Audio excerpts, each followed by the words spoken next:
So ఇప్పుడు present ఉన్న corporator ఎవరైతే ఉన్నారో నెక్స్ట్ ఆమె కంటెస్ట్ చేసే గెలిచే ఆస్కారం ఉందంటారా? అంటే ఇప్పుడు చూడన్న, గత సంవత్సరం నుంచి 1 ఇయర్ నుంచి గవర్నమెంట్ వీళ్ళు ఎప్పుడు ఫామ్ అయిందో, అంటే వాళ్ళని ఇప్పుడు చూస్తే ఇప్పుడు గవర్నమెంట్ వాళ్ళు గవర్నమెంట్ ఉందా లేదా అని కాదు. ఆమె ఏదో 10 సంవత్సరాల నుంచి పదవిలో ఉంది. కానీ ఆమె రెస్పెక్ట్ ఆమె తీసుకోవాలి ఇనిషియేటివ్. ఇప్పుడు డెవలప్మెంట్ చేయాల్సినవి కానీ, ఇప్పుడు ఆమె ఉన్నప్పుడు కార్పొరేటర్ ఉన్నప్పుడు ఇన్ని అడ్డగోలుగా కట్టుకుంటున్నారు. ఆమె అబ్జెక్షన్ చేసే ఛాన్సెస్ ఉన్నాయి, రోడ్లు వేసే ఛాన్సెస్ ఉన్నాయి, అవకాశం ఉన్నా కూడా ఆమె చేయలేకపోయింది. ఇప్పుడు మా ఏరియాలో అయితే చూస్తే ఇలాంటి డెవలప్మెంట్ అయితే కనిపించలేదు. పక్క గల్లీలో కొన్ని గల్లీలలో ఏమో రోడ్లు పడతాయి, అంటే వాళ్ళతో తిరిగే వాళ్ళతో వాళ్ళని పోల్చుకుంటే వాళ్ళ గల్లీలో వేయాలి రోడ్లు. ఇప్పుడు మిగతా గల్లీలలో రోడ్లు వేయద్దు. ఇప్పుడు అక్కడ నుంచి ఇప్పుడు స్టడీ సర్కిల్ నుంచి తీసుకుంటే బ్యాప్టిస్ట్ చర్చ్ నుంచి 5-6 గల్లీల్లో రోడ్లే లేవు.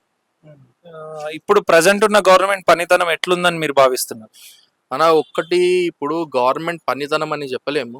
ఎందుకంటే గవర్నమెంట్ ఫామ్ అయ్యి కూడా 2.5 years అయింది. అంటే అడ్మినిస్ట్రేషన్ అర్థం చేసుకోవడానికి టైం పడుతుంది. అప్పుడే తెలంగాణ మనకు ఫామ్ అయ్యి 10 సంవత్సరాలు వచ్చిన తర్వాత వాళ్ళకి తెలుసు ఏం చేయాలి ఏంటనేది.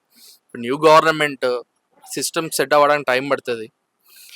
ప్రతి నాయకులు ప్రజల్లో వచ్చి వాళ్ళ రిక్వైర్మెంట్ ఏమైనా చూసుకుని దాని ప్రకారం పనిచేశారంటే ఏ గవర్నమెంట్ ప్రజలు స్వాగతిస్తారు. ఫస్ట్ అల్టిమేట్గా బీఆర్ఎస్ కాంగ్రెస్ కాదు, మాలాంటి ఏంటంటే ప్రతి ప్రజలకు డెవలప్మెంట్ అనేది కావాలి.